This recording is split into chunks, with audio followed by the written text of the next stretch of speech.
O tema da minha mensagem hoje é a gratidão que multiplica. Acompanhe comigo, por favor. João 6, versículo 5.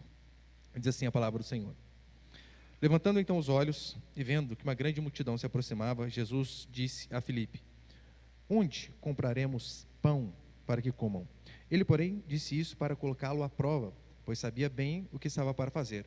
Filipe respondeu-lhe: 200 denários de pão não seriam suficientes para que todos recebam um pouco. 200 denários, só para você ter uma ideia, um denário é o equivalente a um dia de um trabalhador comum, um dia de trabalho. Ou seja, o que ele está dizendo é que mais de meio ano de trabalho de um trabalhador comum não seriam suficientes para comprar pão para todo mundo, tamanha a quantidade de pessoas que existia ali. Então, era muita gente. Verso 8.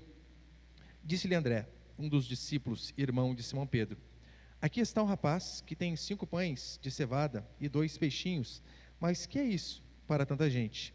E Jesus ordenou: fazei o povo assentar-se. Havia muita grama naquele lugar. Sentaram-se os homens em número de quase 5.000. Lembrando, 5.000 homens, não estavam contabilizados mulheres e crianças. E via de regra, nós temos bastante filhos hoje. O pessoal lá tinha mais que a gente. Então nós que eu digo, nossa igreja, né? Claro. Nossa igreja tem bastante, os outros nem tanto. Mas você imagina a quantidade de pessoas que eram. Verso 11. Jesus então tomou os pães e, havendo dado graças, repartiu à vontade entre todos que estavam sentados e fez o mesmo com os peixes. E quando todos ficaram satisfeitos, disse aos discípulos: recolhei os pedaços que sobraram, para que nada se perca. Eles recolheram os pedaços e encheram 12 cestos com pedaços dos 5 pães de cevada que sobraram aos que haviam comido. Até aí tá bom, olha para cá, por favor. O que eu vou falar aqui hoje é algo extremamente básico, mas tem o poder de mudar a sua cosmovisão de mundo. De você, de fato, sair daqui hoje, e mesmo que a sua circunstância, o seu trabalho, as suas finanças não alterem muito nos próximos meses ou anos, você vai ver que isso tem o poder enorme de transformar você. Portanto, preste atenção e você vai ver como que isso aqui de fato é libertador. Você sabe que, via de regra, cristãos sempre têm dias de angústias, tristezas, dor. Há momentos em que nós passamos pelo vale da sombra da morte. O bom é que a Escritura diz que nós passaríamos pelo vale da sombra da morte, não moraríamos no vale da sombra da morte. Mas é claro que o objetivo, o que todos querem, são os passos verdejantes, lugares melhores, condições melhores. Qual o caminho para a felicidade? É isso que todo mundo busca. E este milagre aqui na multiplicação dos pães, ele de fato nos dá muita base de como nós nos vermos livres da maioria das nossas angústias, de fato daquilo que nos assola na maioria das vezes. Você percebeu como que Jesus faz o milagre aqui? No versículo 11 diz assim: e tendo dado graças, partiu o pão. Só isso. Pastor, mas calma aí, cadê o trovão, o relâmpago? Cadê aquela oração poderosa, forte, gritando aos 4 ventos? Não teve? Não teve. Foi só assim, tendo dado graças, deu. O que chama a atenção aqui, de fato, neste relato, é a simplicidade. Tudo começou com gratidão. Apenas isso, tendo dado graças, assim foi feito o milagre. E o maior milagre não estava na quantidade de pães que surgiram, mas, de fato, no coração grato a Deus, pelo pouco que se tinha. Você percebeu os discípulos? A fé deles como era pequena?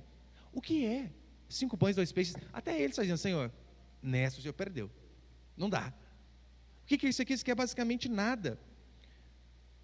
Mas saiba, assim como aquilo para aqueles homens era nada, por vezes, aquilo que nós achamos que é nada, que é algo insignificante, tem o poder, na verdade, de mudar a nossa vida, se aprendermos a sermos gratos.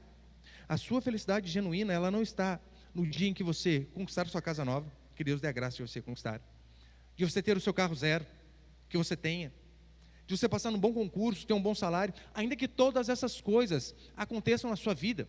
A sua felicidade, de fato, a verdadeira, não está nessas coisas, mas sim num coração grato. Porque se você não tiver um coração grato por aquilo que você tem hoje, você vai ver que até as grandes coisas são seguidas de vazio na alma. Assim é a história de todo ser humano. Casa nova, carro novo, passar na faculdade, concurso, sem gratidão, nada é. Coisas dão momentos de alegria, mas a alegria genuína, de fato, ela vem da gratidão diária, das coisas pequenas, das coisas mínimas. E eu não estou aqui menosprezando, né, de forma nenhuma, a questão das circunstâncias. Tem muitas pessoas que, por vezes, o testemunho é o seguinte: antes eu tinha tudo e não era feliz. Hoje eu sou um quebrado, mas Jesus mora no meu coração e eu sou alegre. Óbvio que Jesus faz isso. Mas se você puder ter Ele sem ser quebrado, é melhor.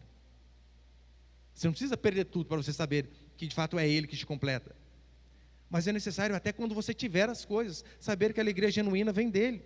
Não entenda errado que, olha, de fato a riqueza não traz felicidade. Eu sei que não traz. Mas a pobreza traz? Muito menos. Se a riqueza, se o dinheiro, se a prosperidade, se bens materiais não têm o poder de satisfazer a nossa alma, a pobreza também não tem. O que de fato preenche o ser humano chama-se gratidão. É você aprender a ser grato. Uma vez perguntaram para o homem mais rico do mundo, na época era John Rockefeller: quanto mais de dinheiro você precisa para ficar satisfeito? Lembrando, ele era o Elon Musk de sua época. Sabe qual foi a resposta dele? Só mais um pouquinho. Calma aí, você é o homem mais rico do planeta. E você, para ser feliz, precisa apenas de mais um pouquinho? O ser humano ambicioso é assim, nunca se contenta. Ele sonha em uma casa própria, ou uma casa simples. Consegue, o dia que eu tiver duas para alugar uma. O dia que eu tiver uma casa maior. O dia que eu tiver uma com piscina. O dia que eu tiver isso, aquilo. Ele sempre vive inconstante. Todavia, olha o que Paulo vai nos ensinar em Filipenses capítulo 4, versículo 11. Põe ele, por favor. Digo isto por causa da pobreza. Olha o que Paulo vai dizer. Isso é fundamental. Digo isso não por causa da pobreza, porque aprendi a viver contente em toda e qualquer situação, tanto sem estar humilhado, como também ser honrado.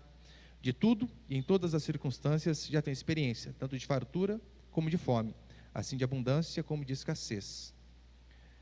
Aprendi a viver contente.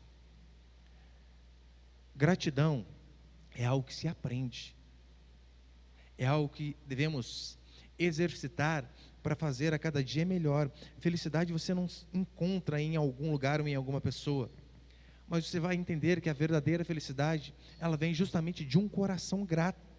E você sabe, nós somos tentados nas mais diversas áreas, todas as áreas somos tentados, mas a maioria das nossas tentações, elas sempre têm a ver com ingratidão. Pastor, o senhor está dizendo que até, por exemplo, a tentação sexual tem a ver com ingratidão? Sim. A ingratidão pelo cônjuge que se tem. Você então fica ingrato, olha o outro, o marido da outra que tem o shape, o seu, né, barriguinha, foi embora. Aí por conta disso, é ingrato. A ingratidão, ela não nasce da falta de bênçãos, mas da comparação, que ofusca as dádivas que nós já recebemos. Comparação é uma desgraça. Sabe por quê? Se você for um pouco honesto consigo mesmo, você vai ver que muitas vezes a sua felicidade, ela meio que se baseia não naquilo que você tem, naquilo que Deus fez, mas naquilo que Deus fez comparado com aquilo que Ele não fez na vida do outro, talvez. Vou dar para você um exemplo, meu mesmo. Eu tinha um Escort 94. Só tinha um vermelho, do jeito que era o meu aqui em Pinda. Um buraco no escapamento desse tamanho. Parecia um trovão chegando. Tanto é que eu apontava na rua, os meus meninos já saíam e abriam o portão, sabia? O pai está chegando. Eu lembro, depois de muito tempo, eu consegui trocar com um Corsa, acho que 10 anos mais novo que o meu carro. Eu lembro que eu nunca tive um carro 2005, pobre assim, ainda tem um carro 2005, fica uma alegria. Eu lembro que ele ficava na garagem, às vezes todo mundo dormia, e eu ia à sala, abria a janela, ficava olhando. Nossa, que carro. Que isso. Muito contente. Até o dia que o meu vizinho trocou o Paraty dele por um Honda Civic. Ofuscou meu Corsa. Comecei a ficar ingrato. Trabalho tanto. E um Corsa, olha o outro. Depois eu percebi, meu Deus, que ingratidão. Eu estava feliz até o outro ter mais do que eu. E o ser humano, via de regra, ele é assim. Ele é ingrato. Veja se não aconteceu a mesma coisa com o povo de Israel, lá no deserto. O povo de Israel, vai dizer a Escritura, que eles eram escravos no Egito, então eles reclamavam por conta de serem escravos. Óbvio, ser escravo não é bom. Aí Deus os liberta, e eles então vão para o deserto. O que eles fazem? Reclamam no deserto. Aí eles vão e espiam a terra prometida, que emana leite e mel, Canaã. O coração deles era tão ingrato, que os espias voltam e dizem: olha, a terra é boa, mas tem gigante, não sei se compensa não. E eles reclamam de como era a vida lá na escravidão. Bom era no Egito, comíamos melão e alho silvestre. Vê se pode reclamar de melão e alho. O povo extremamente ingrato. Para um murmurador nada está bom. No Egito reclama, Canaã reclama, tudo reclama. Conta que uma vez um monge foi fazer uma experiência. Ele disse para sua tribo assim: olha, vou viver nas montanhas, e a cada 10 anos eu voltarei e direi apenas 2 palavras de como está sendo a minha vida lá. E o povo achou estranho, mas tudo bem, né? Passaram-se 10 anos, e o povo aflito, querendo saber o que o monge diria quando ele retornasse depois de 10 anos. Então o monge vem e diz assim: cama dura, e volta embora. Passa-se mais 10 anos, o monge vem e diz mais 2 palavras: comida fria. Ou seja, ele resumiu a dezena de ano que ele viveu apenas em coisas ruins. Não estou dizendo que não temos dificuldade, temos sim, labutas, tribulações, angústias, todos têm. Mas você percebeu que se nós focarmos apenas naquilo que dá errado, seremos pessoas constantemente amarguradas, viveremos a reclamar de tudo. Assim são a maioria das pessoas, assim é o ser humano. Não adianta você mudar de lugar se você não muda o coração. O seu problema não está o dia que você sair do bairro que você mora e morar num condomínio chique aqui de nossa cidade. Se você não mudar o coração, de nada adianta essas coisas. Se você não consegue ser grato com os R$ 1.400 de salário mínimo que você ganha, você não vai ser grato quando você ganhar 15, 20 mil por mês. Porque o problema não está no quanto você ganha, onde você mora, está em quem você é. Se eu trocar de carro, ore para isso sim. Mas lembre-se que se você não mudar o coração, de nada adianta. A felicidade, de fato, ela é assim.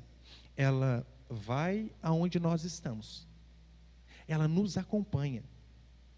Você percebeu que, às vezes, quando são coisas pequenas, às vezes a gente nem lembra de agradecer a Deus?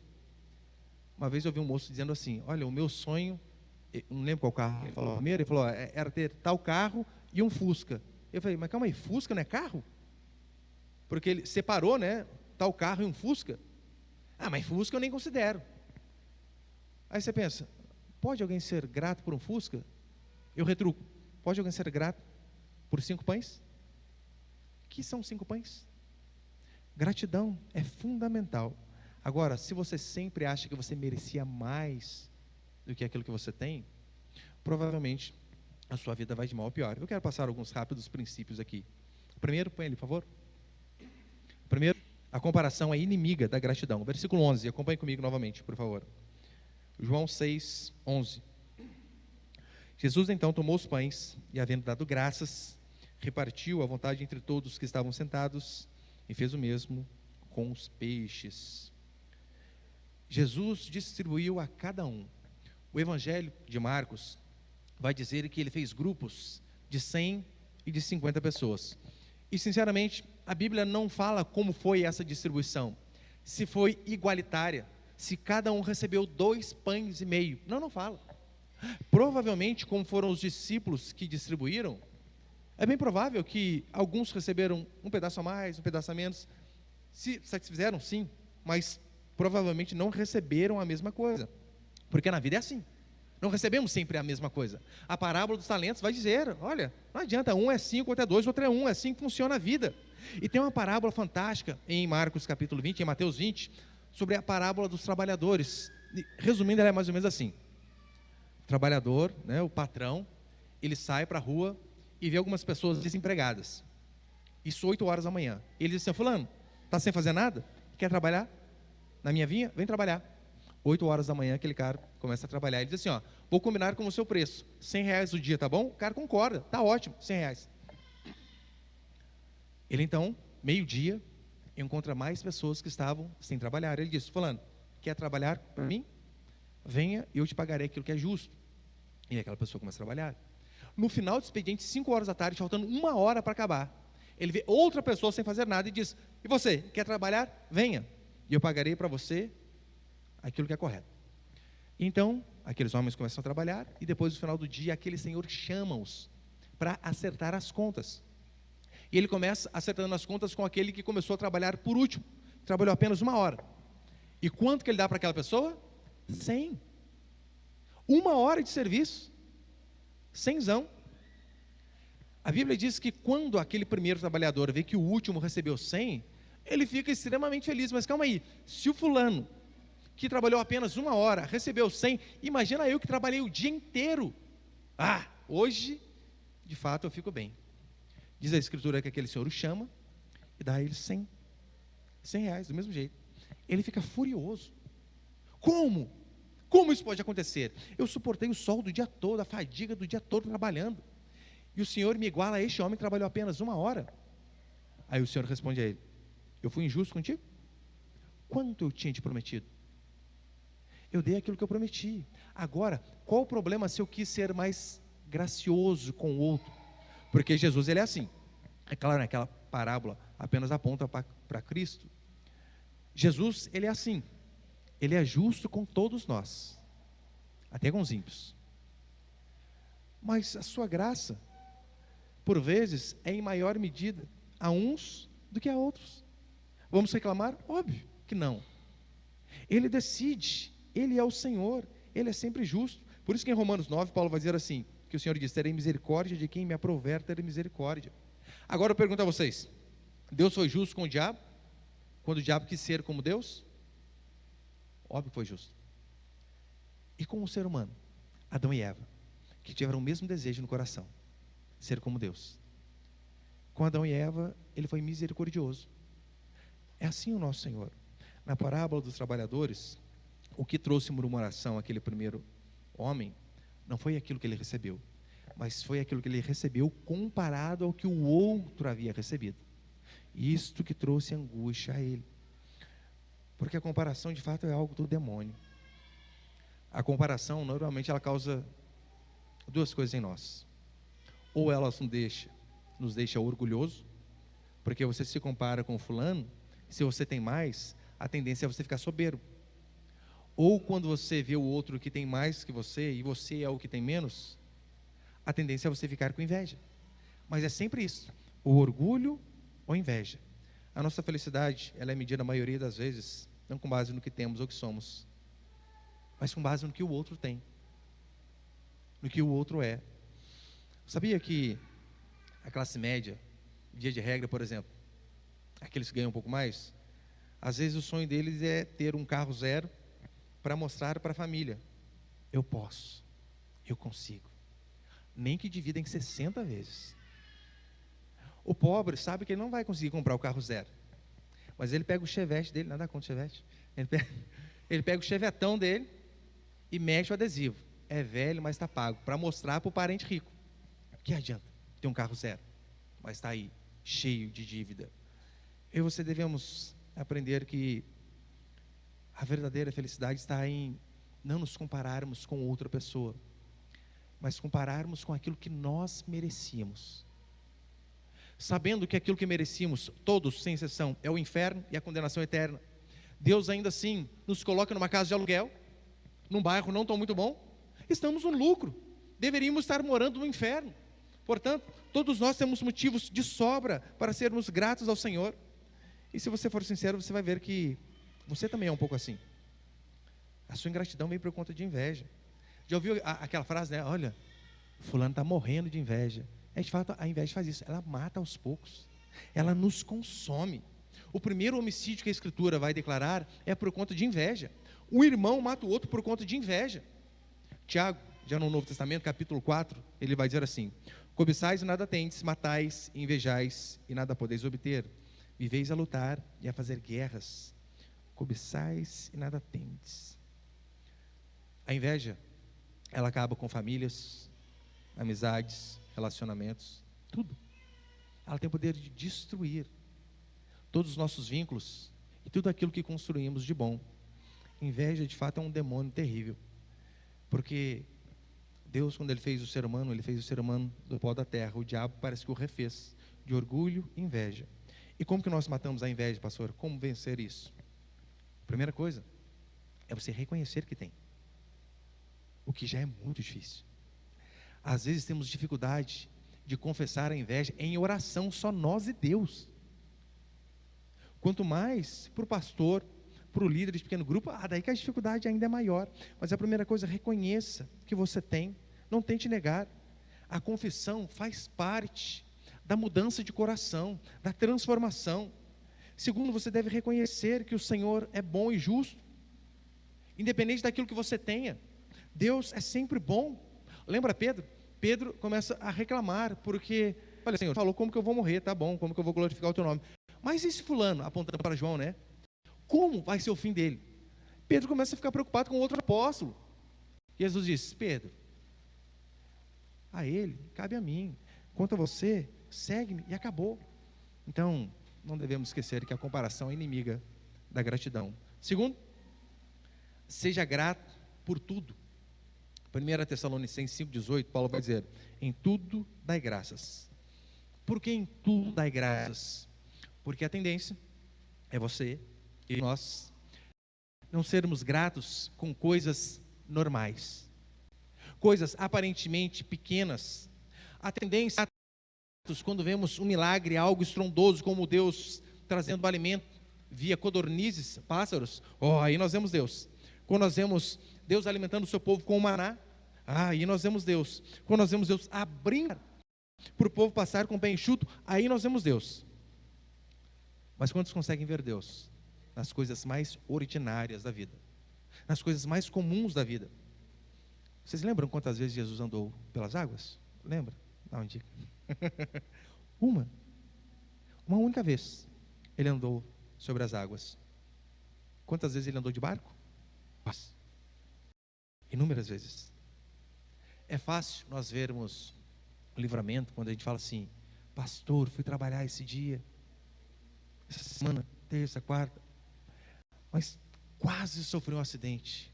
Deus foi misericordioso comigo e me livrou. Amém.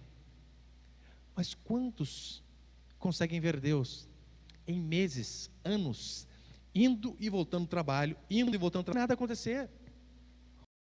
Ora, quem disse que Deus não nos guardou nesse dia em que algo passou perto de nós? Sempre nos guardou. Como foi a multiplicação dos pães aqui também? Eu não sei. Eu não sei se foi algo estrondoso, se começou a chover pão, né? Para tudo que é lado. Eu confesso, se fosse eu, o Oriente, eu ia dar uns berros: Senhor! Chamava, e aí Pedro? Tirava pão da orelha de Pedro, dava para esse, tacava pão aqui, jogava pão nos outros, e começou a distribuir.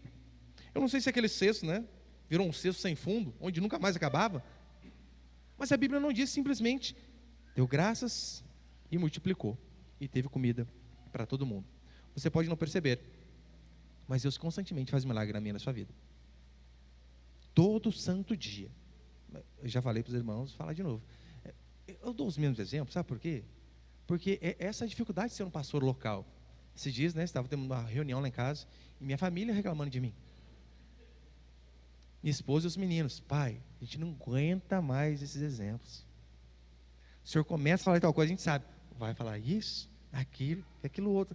É por isso, essa é minha vida, gente, não tem como eu mudar, não tem várias vidas.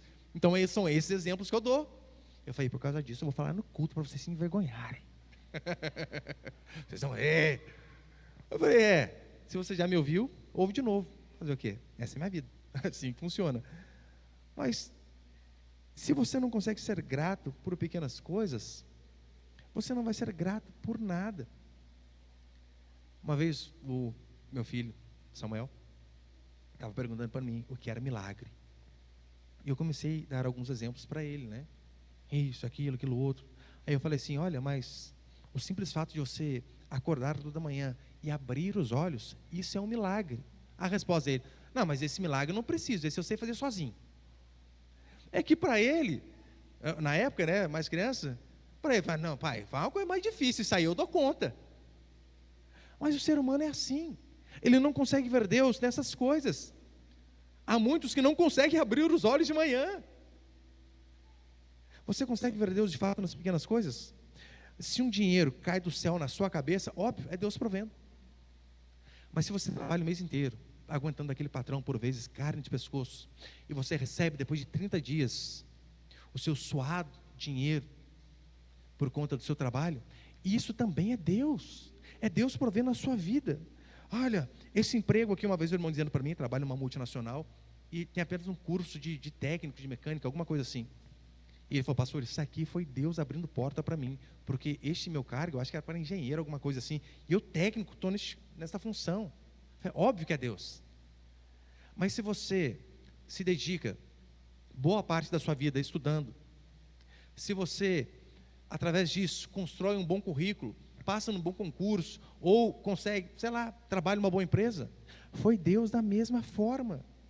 Eu sei que, é um exemplo bem básico, tem um menininho que era de nossa igreja, Francisco, ele nasceu de 27 semanas de gestação.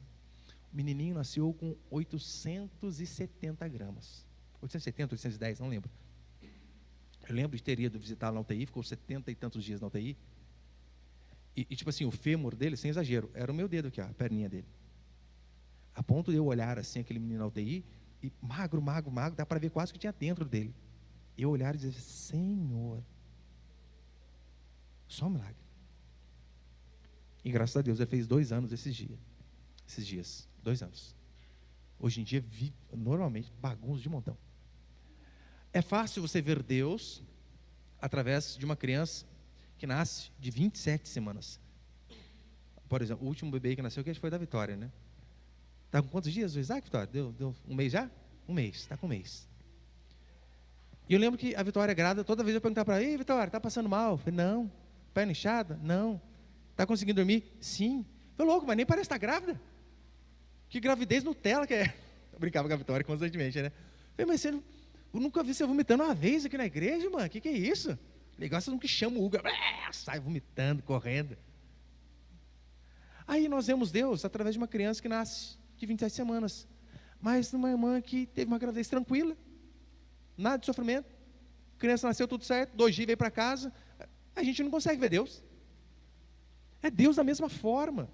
Devemos ver Deus nessas pequenas coisas. Salmo 139, versículo 14, o salmista vai dizer assim, graças te dou, visto que por modo assombrosamente maravilhoso me formaste, as tuas obras são admiráveis e a minha alma o sabe muito bem. É interessante aqui o que ele usa, né?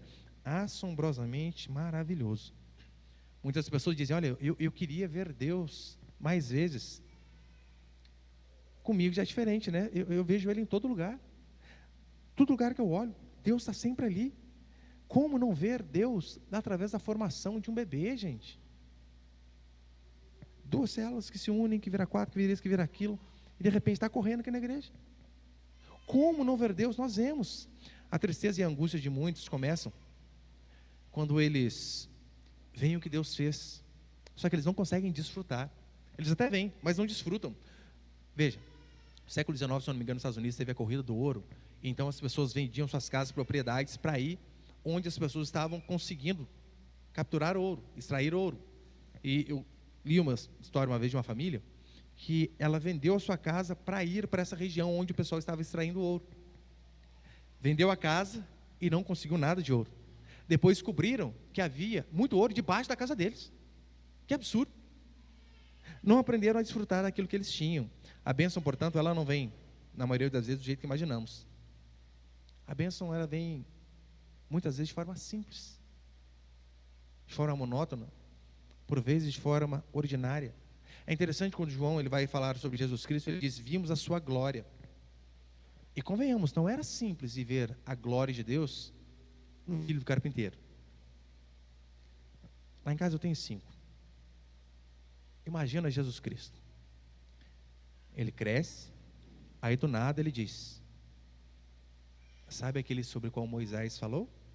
Que haveria de vir salvar o mundo dos pecados? Sou eu.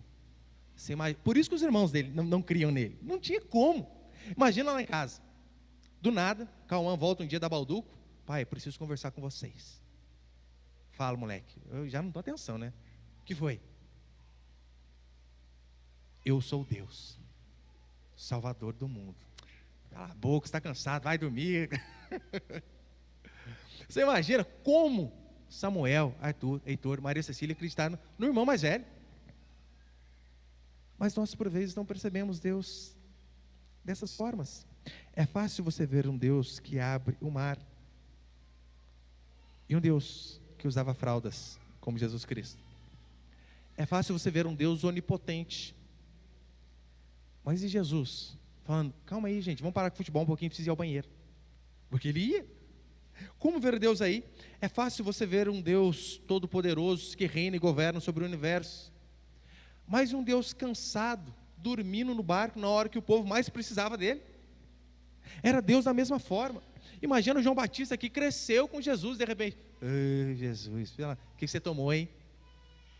O que você tomou, hein? Imagina o susto dele ao ver aquela pomba descer sobre quem? Sobre o primo. Era basicamente primo. Imagina só. O pão pode chegar de muitas maneiras à nossa mesa, mas tenha certeza, sempre é Deus trazendo. Se é uma doação, se é alguém que deu, se é uma oferta misteriosa, é Deus. Mas se é através do trabalho diário, também é Deus. E terceiro e último para encerrar, põe ele, por favor. Terceiro princípio, é gratidão é o caminho da multiplicação. Eu não creio que de fato nós devemos viver a nossa vida em prol de buscar riqueza terrena. Paulo em 1 Timóteo vai dizer que aqueles que querem ficar ricos pecam, caem em ciladas. Sim, nós devemos trabalhar de forma honesta, devemos buscar sermos prósperos, a termos uma condição de vida cada dia melhor, dar uma condição de vida cada dia melhor para a nossa família, é isso que devemos fazer.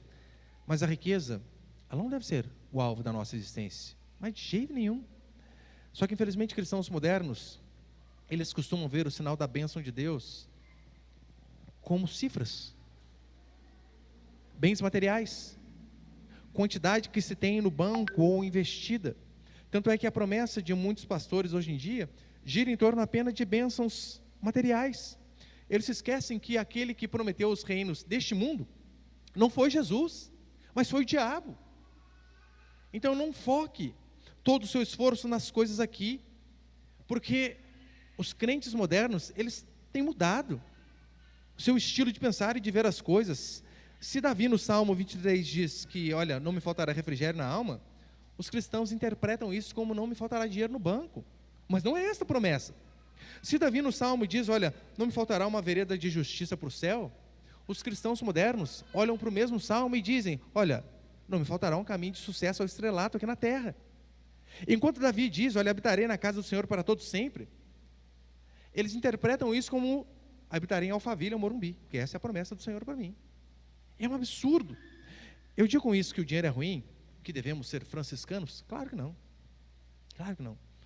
O dinheiro é bom, óbvio que é bom, mas o padrão bíblico para sermos felizes está em sermos gratos. E sabe quanto você precisa ter para você ser grato? O que comer e com que se vestir. É isso que João vai dizer. Paulo vai dizer no 1 Timóteo, tendo que comer e com que se vestir, estejais contentes. Todos aqui têm. Então você tem motivo de sobra para ser grato e louvar a Deus. Se você entender que, de fato, né, que não é a bênção material que vai trazer a sua alegria, mas você ser grato, talvez pelo pouco que você tem, a sua perspectiva de vida muda. O seu coração muda.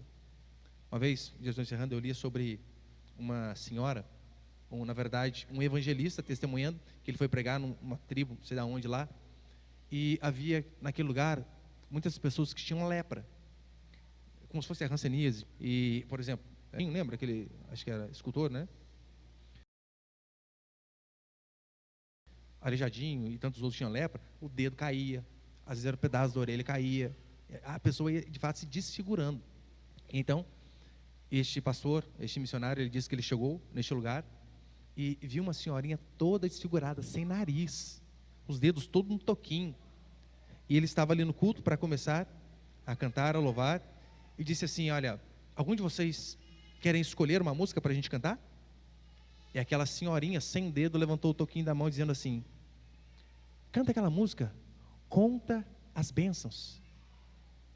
E o pastor olhou para aquela senhorinha toda desfigurada, sem nariz, um pedaço de orelha faltando, sem os dedos, pedindo para cantar uma música que se chamava Conta as Bênçãos.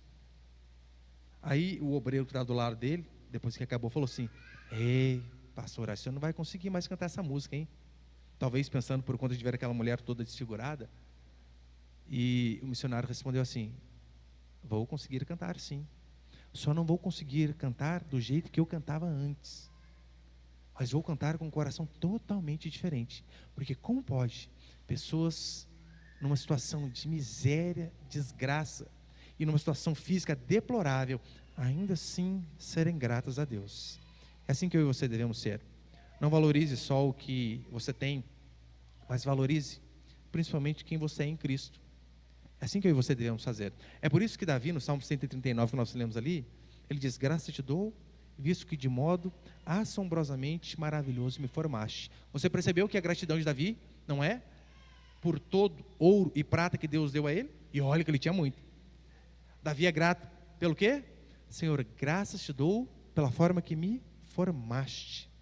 Portanto, a maior bênção do cristianismo, ele é o próprio Cristo.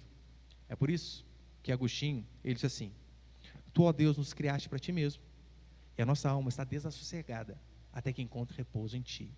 A nossa alma está sem sossego até que encontre repouso em ti. E Agostinho escreveu inúmeras coisas boas, mas no final de sua vida, alguns historiadores vão dizer que ele tem um flash do que seria a glória, e ele diz assim: tudo aquilo que eu escrevi é palha, esqueçam, o céu é muito melhor. É nisso que eu e você devemos focar. Como ter muito?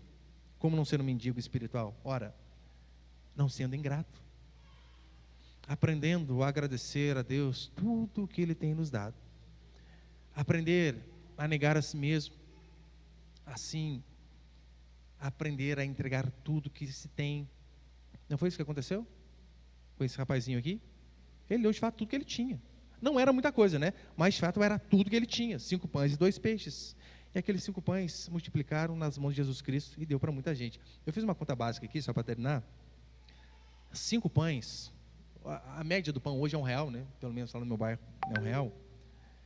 E a Bíblia diz que seria necessário 200 denários. Ou seja, um trabalhador comum hoje ganha R$47 por dia. Seria necessário pelo menos R$9.400 para dar pão para todo mundo, tirando a sobra, que a Bíblia diz que houve sobra.